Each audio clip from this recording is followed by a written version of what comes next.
नमस्कार मित्रांनो, मुख्यमंत्री माझी लाडकी बहीण योजनेमध्ये नवीन पोर्टल वेबसाईट सुरू करण्यात आलेला आहे.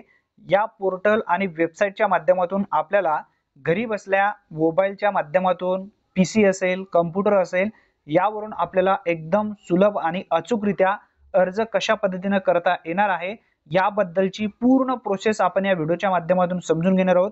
त्यासाठी नक्की व्हिडिओ शेवटपर्यंत पहा.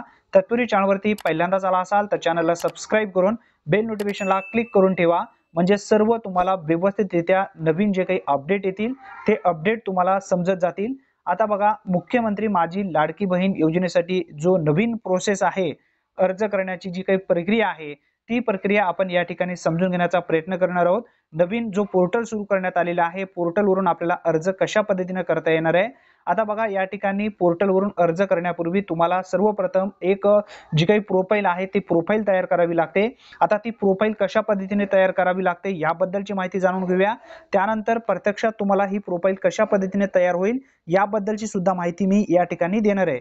पूर्ण एकदम व्यवस्थित समजून घेऊया, त्यानंतरच आपण अर्ज करण्याची जी काही प्रक्रिया आहे ती प्रक्रिया समजून घेऊया. आता सर्वप्रथम सांगण्यात आलेलं आहे, मुख्यमंत्री माझी लाडकी बहीण योजनेसाठी जो अर्ज आहे करण्याआधी सर्वप्रथम आपले प्रोफाईल तयार करणे आवश्यक आहे.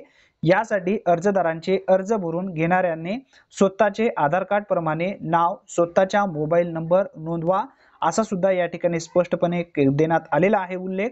यानंतर अर्जदाराने स्वतःचा पासवर्ड तयार करावा. पासवर्ड तयार करत असताना या ठिकाणी सांगण्यात आलेले आहे कमीत कमी 8 जो कॅरेक्टर्स आहे याचा तुम्हाला त्यामध्ये वापर करायचा आहे. आता उदाहरणार्थ जर तुम्हाला एक या ठिकाणी मी पासवर्ड दाखवतो. या ठिकाणी बघा, सुनील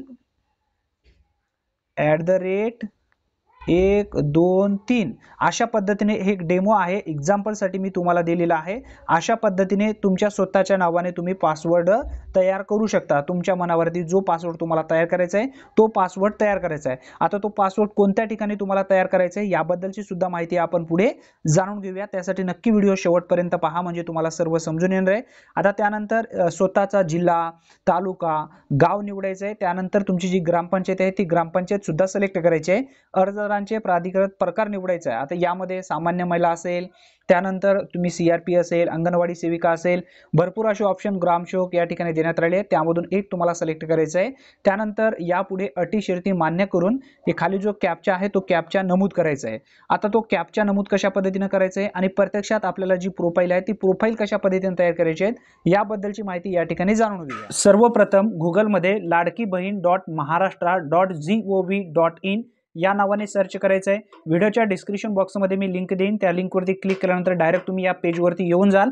या ठिकाणी एक ऑप्शन दिलेला आहे अर्जदार लॉग इन नावाचा. अर्जदार लॉग इन वरती ध्यानात ठेवा. या पोर्टलवरती आल्याच्या नंतर तुम्हाला पोर्टलवर प्राप्त अर्जाची एकूण संख्या दिसेल, पोर्टलवर मंजूर अर्जाची एकूण संख्या दिसेल, पोर्टलवर एकूण लाभार्थी संख्या दिसेल. मुख्यमंत्री माझी लाडकी बहीण योजनेचा हा अधिकृत पोर्टल आहे. आता तुम्हाला अर्जदार लॉग इन या बटनावरती क्लिक करायचं आहे.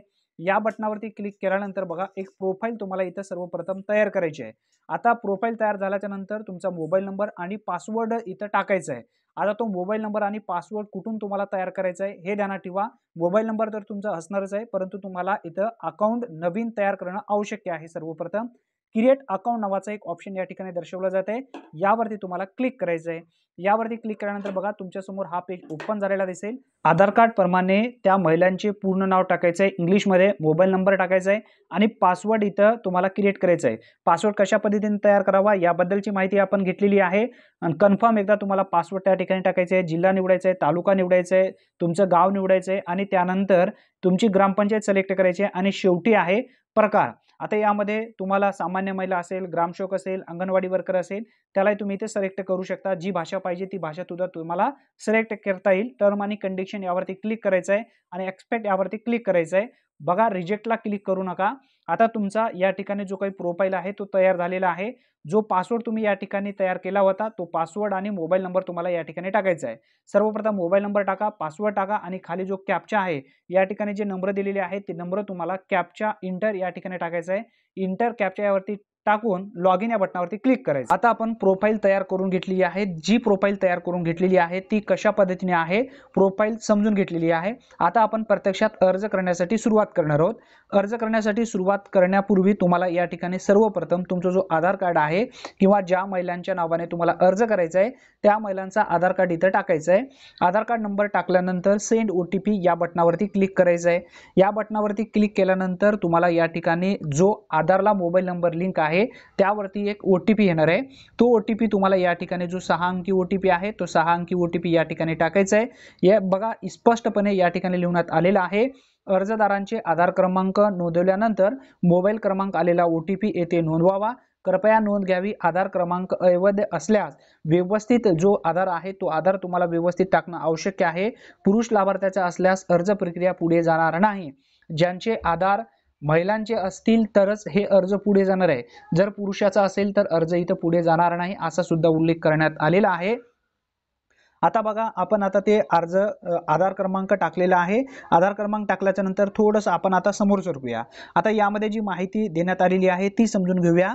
आता वेब पोर्टल मध्ये KYC ची तरतूद असल्यामुळे लाभार्थ्यांचे नाव, पत्ता, जन्मदिनांक ऑटोमॅटिक फॉर्म मध्ये भरलेली दिसेल। आधार कार्ड प्रमाणे जी काही माहिती असेल ती पूर्ण डिटेल्स माहिती ऑटोमॅटिक या ठिकाणी येणार आहे। त्यासाठी तुम्हाला इथे भरण्याची गरज नाही। भरपूर अशा महिलांनी नारी शक्ती दूत ॲपच्या माध्यमातून अर्ज मराठीमध्ये भरणं असेल किंवा अचूक स्पेलिंग असेल व्यवस्थित स्पेलिंग सुद्धा त्या ठिकाणी टाकलेले नाही आहेत। यासाठी खूप प्रॉब्लेम येत होत्या। आता आधार कार्ड प्रमाणे सर्व माहिती तुमची ऑटोमॅटिक या ठिकाणी घेतली जाईल। त्यानंतर या व्यतिरिक्त अर्जदार लाभार्थ्यांचे वडिलांचे, पतींचे नाव, महिलांचे लग्नापूर्वीचे नाव, त्याच्यानंतर विवाहित स्थिती ही माहिती भरणे अनिवार्य असेल। ही सर्व माहिती तुम्हाला एकाखाली एक देण्यात आलेली आहे। ती माहिती तुम्हाला इथे सिलेक्ट करायची आहे। सिलेक्ट केल्यानंतर बघा अर्जदारांचा जन्म महाराष्ट्रात झाला आहे का या प्रश्नाचे उत्तर नो असल्यास नो ऑप्शन निवडावे आणि येस असल्यास येस ऑप्शन निवडावे आणि कोणत्या राज्यात जन्म झालाय त्या राज्याचा तुम्हाला इथं नाव नमूद करायचं आहे। हे ध्यानात ठेवा। राज्याचं नाव जो असेल जर परराज्यामध्ये तुम्हाला जर या ठिकाणी जन्म झालेली तुमची पत्नी असेल किंवा जी महिला असेल कोणत्या राज्यामध्ये जन्म झालाय त्या राज्याचं नाव इथं उल्लेख करायचं आहे। हे सुद्धा इम्पॉर्टंट आहे। त्यानंतर बघा पुढे वेब पोर्टल मध्ये KYC ची तरतूद असल्यामुळे लाभार्थ्यांचा पत्ता ऑटोमॅटिक फॉर्म मध्ये भरलेला दिसेल। या व्यतिरिक्त अर्जदाराला लोकल बॉडी, जिल्हा, नाव, शहर, अर्जदारांचे मोबाईल क्रमांक ही माहिती भरणे अनिवार्य आहे। आता बघा आधार कार्ड प्रमाणे जे काही आता भरपूर जे महिला असतील किंवा जो व्यक्ती अर्ज करत आहे तो अर्ज करत असताना भरपूर अशा चुका करत होते। म्हणजे जो नाव पत्ता टाकत आहे तो पत्ता टाकत असताना माहेरचा पत्ता टाकायचा की आता चालू पत्ता टाकायचा यामध्ये सुद्धा भरपूर असे प्रॉब्लेम येत होते। तर इथं तुम्हाला ऑटोमॅटिक जो काही डॉक्युमेंट वरून आधार कार्ड वरून जो काही पत्ता असेल तो पत्ता ऑटोमॅटिक घेतला जाईल। त्यासाठी तुम्हाला भरण्याची गरज नाही। तुम्हाला भरायचं आहे काय जिल्हा निवडायचा आहे, त्यानंतर गाव निवडायचं आहे, तालुका निवडायचा आहे आणि शहर अर्जदारांचा मोबाईल नंबर ही माहिती तुम्हाला या ठिकाणी भरायची आहे। आता आपण पुढे सरकूया। यामध्ये आता जी माहिती आहे अर्जदार शासनाच्या इतर योजनेचा लाभ घेत असल्यास लाभाची रक्कम आणि योजनेचे नाव तुम्हाला इथे नमूद करायचं आहे। आता एखादी महिला दुसऱ्या कोणत्याही योजनेतून लाभ घेत असेल तर त्या योजनेचं नाव तुम्हाला इथं उल्लेख करायचा आहे। होय जर तुम्ही लाभ घेत असेल तर होय करा, नसेल तर नाही करा। नाही केल्यास इथं काही येणार नाही। जर तुम्ही होय केलास तर कोणत्या योजनेतून तुम्ही लाभ घेताय त्याचा तुम्हाला नमूद करायचा आहे आणि किती तुम्हाला दरमहा त्या योजनेअंतर्गत दिलं जात आहे त्याचा आकडा सुद्धा तुम्हाला टाकायचा आहे। मित्रांनो आता एवढी माहिती भरल्यानंतर आता आपण पुढे सरकूया। अर्जदारांचे खाते ज्या बँकेत आहे त्या बँकेची माहिती अचूक भरण्यात यावी। आता या ठिकाणी भरपूर अशा महिलांनी चुका करत आहेत। आधार कार्डवरील जी माहिती आहे ती तर भरली गेली परंतु तुमच्या खात्यामध्ये पैसे येणार आहेत। आता पैसे येण्यापूर्वी जी काही पैशासाठी जी काही तुमची बँकेची डिटेल्स टाकायची असते ती व्यवस्थित टाकणं आवश्यक आहे।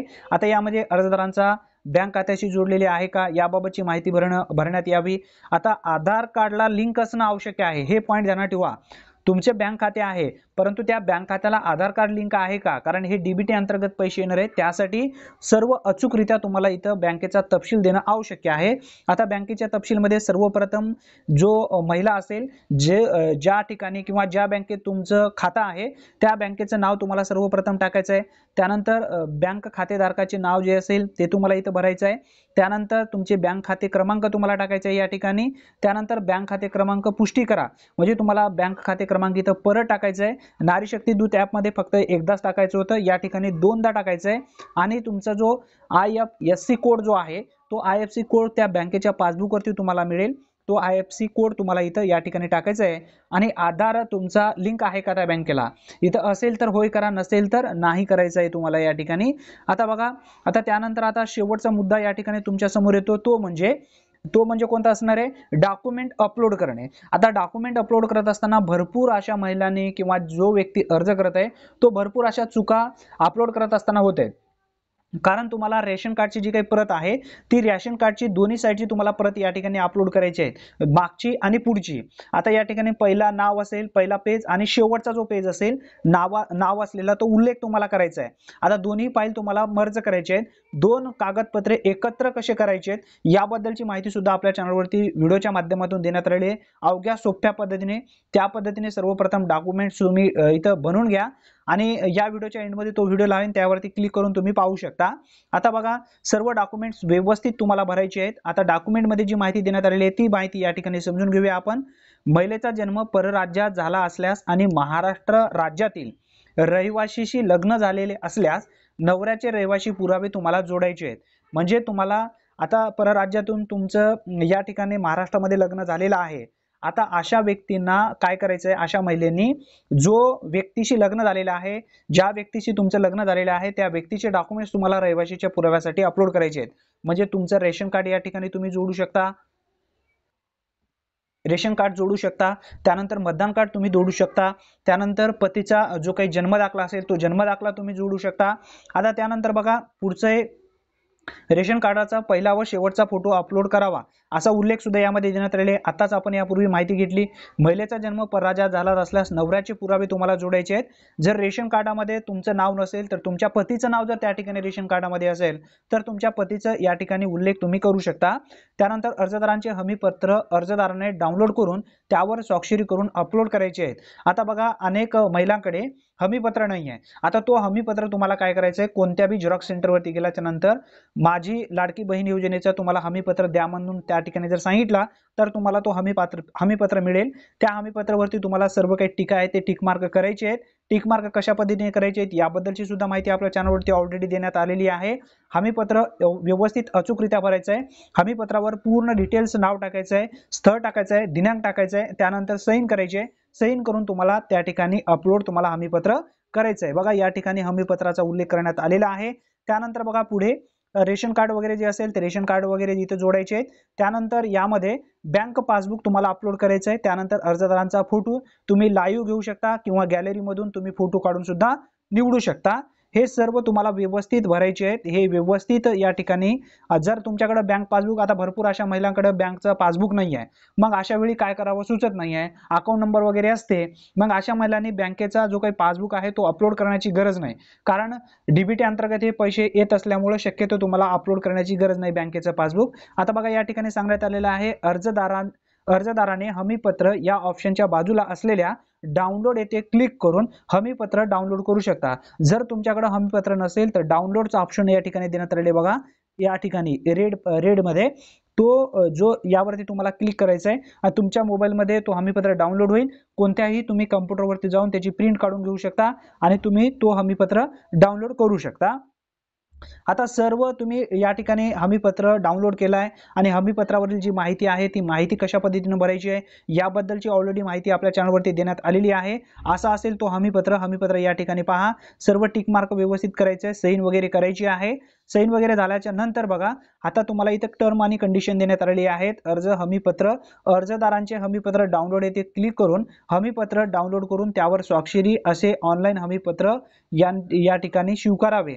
आता बघा, हमीपत्र या ठिकाणी दिलेलं आहे आणि एक्सपेक्ट असा ऑप्शन असेल त्यावरती तुम्हाला क्लिक करायचं आहे. त्यावरती क्लिक केल्यानंतर आता बघा, तुम्हाला हे हमीपत्र डाउनलोड करायचं आहे. आता हमीपत्र डाउनलोड केल्याच्या नंतर सर्व डॉक्युमेंट व्यवस्थित झाल्याच्या नंतर तुम्हाला फॉर्म वरती सबमिट करायचं आहे. फॉर्म सबमिट केल्याच्या नंतर यामध्ये जर काही चुका असेल तर तुम्ही परत तुमचा अर्ज पूर्ण डिटेल्स पाहू शकता. अर्जामध्ये जर काही त्रुटी असेल तर परत तुम्ही एडिट करू शकता आणि शेवटी सबमिट करा. आता शेवटी सबमिट केल्याच्या नंतर डॉक्युमेंट व्यवस्थित जोडले गेले आहेत का याची चौकशी करा. सर्व डॉक्युमेंट व्यवस्थित असेल तर सबमिट करा आणि त्यानंतर सर्वात शेवटी या ठिकाणी एक ऑप्शन तुम्हाला दिसेल, बघा, तुम्हाला जर त्या अर्जाची पूर्ण स्थिती पाहायची असेल तर यापूर्वी केलेले अर्ज असं ऑप्शन दाखवलेला असेल, त्यावरती तुम्हाला क्लिक करायचं आहे. क्लिक करून तुम्हाला बिंदास त्या ठिकाणी तुमचा अर्ज पेंडिंग आहे की अप्रूव्ह झालाय की इन रिव्ह्यू मध्ये आहे, तुम्ही सर्व पाहू शकता. अशा पद्धतीने घरी बसल्या अवघ्या सोप्या भाषेमध्ये तुम्ही अर्ज करू शकता. अतिशय महत्त्वपूर्ण ही माहिती आहे. तुमच्या जास्तीत जास्त मित्रांपर्यंत नक्की शेअर करा. मित्रांनो, धन्यवाद. आज इथेच थांबूया. पुन्हा भेटूया नवीन व्हिडिओमध्ये नवीन माहितीसह. तोपर्यंत जय हिंद, जय महाराष्ट्र.